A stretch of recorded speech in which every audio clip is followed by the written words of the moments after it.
not that one should desire to become like Mother Yashoda, for this is Mayavad. So by thinking that one should become one with Mother Yashoda or like Mother Yashoda, this is not being a servant. This is not being a servant. You want to become one with. That's Mayavad philosophy. Our tradition teaches that we should be the servant. Just like we are talking about Putana. She became the maidservant who assists Mother Yashoda in that service.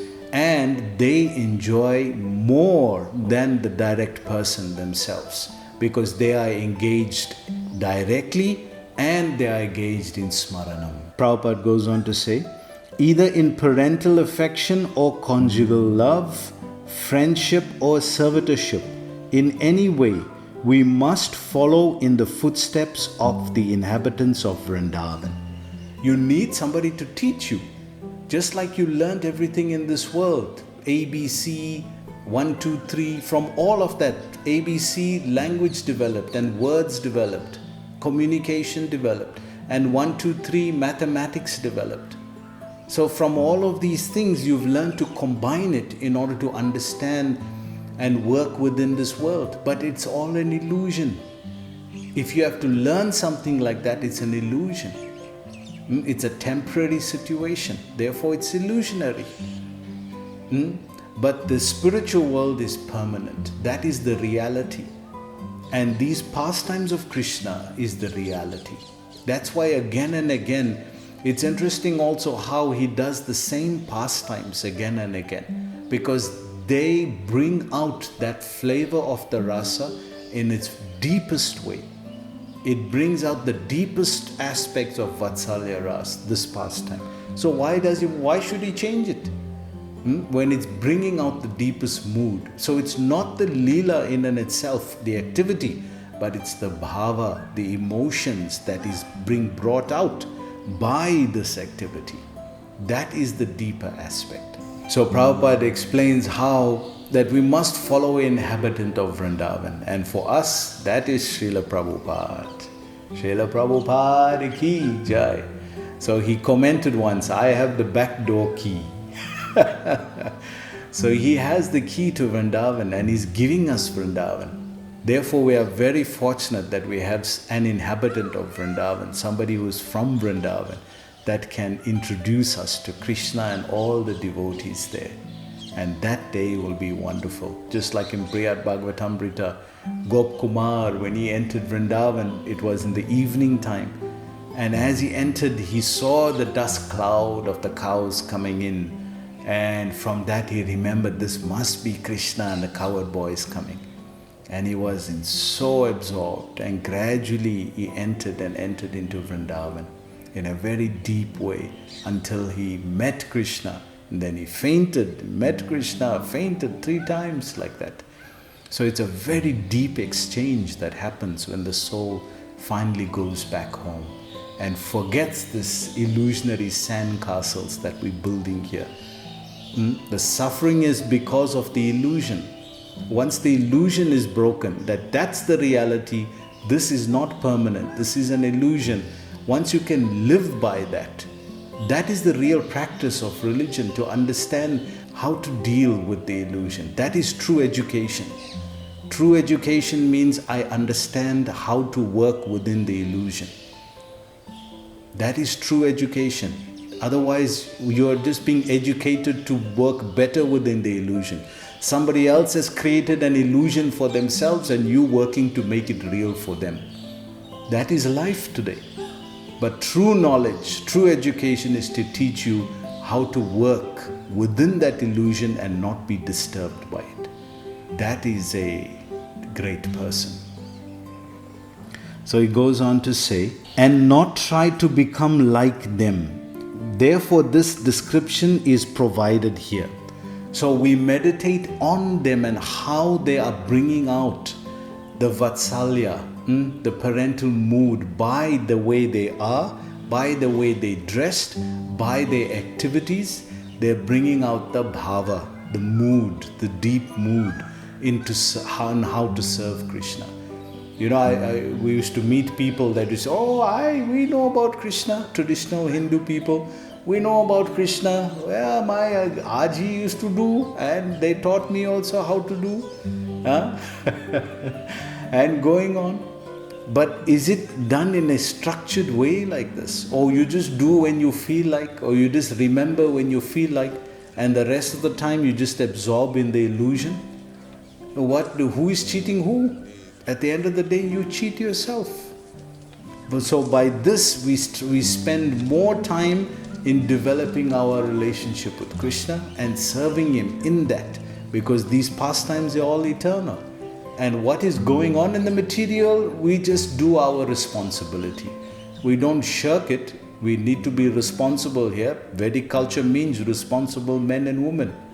So we don't shirk our responsibility, but we don't get absorbed in it. We realize once you realize this is an illusion, and the word is realize.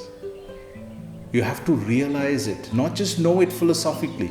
If you don't realize it, you can't live it. How do you live something when you haven't realized it? That is, therefore we have to take the philosophy, look at it, assess it, repose it into material life, and then realize it. When that is done, then we know the nature of this illusion, and we don't get absorbed in that, we get absorbed in Krishna. Prabhupada goes on in the purport. Advanced devotees must cherish this description, always thinking of Mother Yashoda's features, how she was dressed, how she was working and preparing. So we see this is the very deep aspect I was talking about of Smaranam. Shravanam, Kirtanam, Vishnu Smaranam. So we start first by hearing, then by chanting, then by remembering. But because the body is limited in what it can do to serve, and the desire of the soul is unlimited to serve, therefore, as the person gets older, one gradually realizes that the limitation of the body to serve is imminent. And one gradually develops then the service in the mind. And this is a very deep, confidential aspect of devotional service. Nectar of Devotion speaks about this, and other deep books that expound this. But the warning is that if you jump into this too early, it can be very dangerous. In Nectar of Devotion, it's described that our eternal relationship with Krishna is called Sthai Bhav. It's the concept of having a relationship with Krishna in one of the 5 primary rasas. And whatever that may be, most of us, because we know gopis are so dear to Krishna, we want to be gopis. Now this is a material construct, and we have to be careful of that. That is why Prabhupada warned that don't go to Radha Kund and stay there. There are already too many monkeys there. What you will do there is so many monkeys there already. What you will do? Become another monkey there. But he was commenting on people jumping into this prematurely when they haven't practiced Vaidhi Bhakti properly. They haven't understood the illusionary nature properly. They haven't understood the spiritual nature properly, and they're trying to make that jump based on what they've heard, that the gopis, Ras Leela is the highest. They all want to be gopis and manjaris. And Prabhupada was not into this. Because if you go to Radha Kund, they'll do something called Siddha Pranali. They'll give you your Siddha, your perfected state. Now, in the earlier years, if you read like Bhaktivinoda Thakur, it was a bona fide practice, but it became distorted. And Prabhupada never got into this. I remember we would hear stories sometimes, devotees really getting messed up. We would hear stories sometimes, even currently, some devotee friends of mine from Radha Kund mentioned to me that there is a senior person from South Africa who's living there now in Radha Kund and, doing his bhajan there. So Prabhupada was not into this. We were Goshtianandis. We did our bhajan by preaching. That's Prabhupada's mode. So we would hear many stories. One particular, especially the devotees that are young and immature, they quickly want to reach to the higher levels, chant 64 rounds, and absorb in different deep books. I remember Sridhar Maharaj, Prabhupada disciple, American Sridhar Maharaj, wonderful. They used to call him the Jolly Swami, always happy. He passed on in 2004 when you did the Panchatattva installation. After that, he passed on. And he used to say that when you hear and read about Radha and Krishna kissing, what do you think about? What can you think about? Because your experience with that is all mundane material, boy and girl story. So what else can you think about? This is premature. That's why if you jump into the Leelas too quickly, you'll break your leg. You'll break your leg because you're not ready to understand why that is happening. Why these different activities. This is why Prabhupada is saying here, look at Mother Yashoda, see what she's doing, see the way she's dressed, see what she's preparing. When you understand those things first, then you can understand who she is and why she's doing that. First observe the activities, then you'll understand the mindset. We quickly jump into the mindset wanting to be gopis, and what kind of gopi you'll be? This is not material, mundane boy and girl story. Remember, Atmaramascha Muniyor, that these devotees who were sitting and hearing this katha, they were Atmaramas. They've finished with all the material activities. Why now they're hearing about boy and girl story if this was just mundane? If Radha and Krishna's leelas are just mundane, why those 80,000 sadhus sitting there in Naimisharanya, why are they hearing this? Surely somebody would stand up and say, Shukadeva Goswami, what are you talking boy and girl story here? We gave up all of that. We are Atmaramascha Muniyor. All the munis who are sitting there, they're self-satisfied. They don't need to hear this boy and girl story. So what is different about Radha and Krishna's story? Well, develop yourself to understand. Become mature, become an advanced devotee. That's why Prabhupada is saying for advanced devotees. This is for advanced devotees. This is not for beginners. But it's a natural progression. So devotees who would go to Radha Kund, this one devotee went to see one Baba there. And that Baba told him that you are a peacock. So what he started to do, in his room he started to practice to dance like a peacock. And it was crazy. You can imagine what this is creating. So, and he was also disappointed because he wanted to be a gopi. You see, because gopis is the topmost thing. And in the human experience, you always have to achieve the topmost. It's not an achievement. Bhakti, loving Krishna is not an achievement. This is natural part of the soul. Nitya Siddha Krishna Prema Shadya Kabunoy Shavanadi Shuddhatitya Karaya Udoy. That this is part of the soul. It's not something that it's an accolade. Oh, get the gopi accolade. It's better, it's higher. Everybody likes that. Everybody respects that. That's material consciousness. And if we bring that into spiritual life, then we are heading down the wrong path.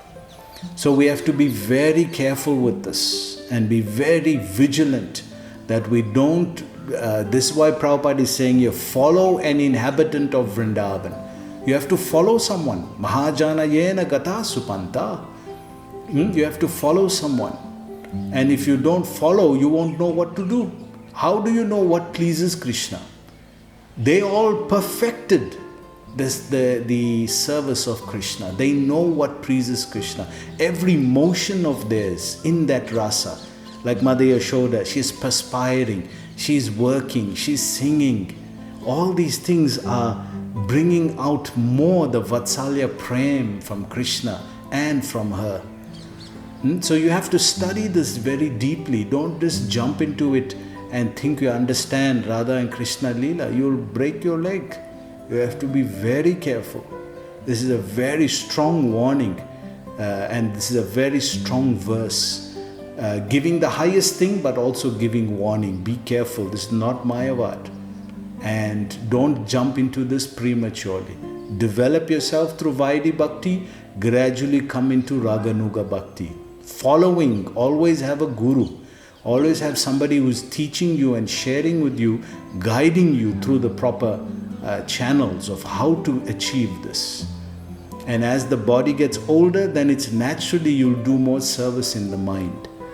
But if you never practiced it, what will going on in your mind? We don't want to know.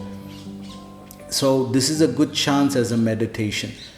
Meditation is nothing but the reality of the spiritual world. To us it's a meditation now, because this illusion, this foolishness of this world is what is real to us. Naturally, in a dream it's real, everything is real there. So until we wake up of that illusion and understand that Krishna's reality is the true reality, Param Satyam Dhimahi, this is the Param Satyam, then only we can achieve the higher realms. So it's a very strong warning. Be careful, don't jump straight into Radha Kund. First understand the activities of these great souls, the inhabitants of Vrindavan. By understanding that, understand how it brings out the mellow. Everything is about mellow. Vrindavan mellows. And this is a very deep, elevated part of our philosophy. Prabhupada goes on to say, and how beautiful the flowers were arranged in her hair, and so on. One should take advantage of the full description provided here by thinking of Mother Yashoda in maternal affection for Krishna. So this is the goal. We want to think of Mother Yashoda, but we want to assess, we want to understand her affection for Krishna. We want to understand how deep she is connected to Krishna. And by that we get to appreciate the Vatsalya Ras more. So thank you for joining us today. I hope that what we discussed made some sense to you. And please be careful of the warning that Prabhupada is given of jumping into Ras Leela too quickly. We have to go through the Bhagavatam carefully, then come to the 10th canto.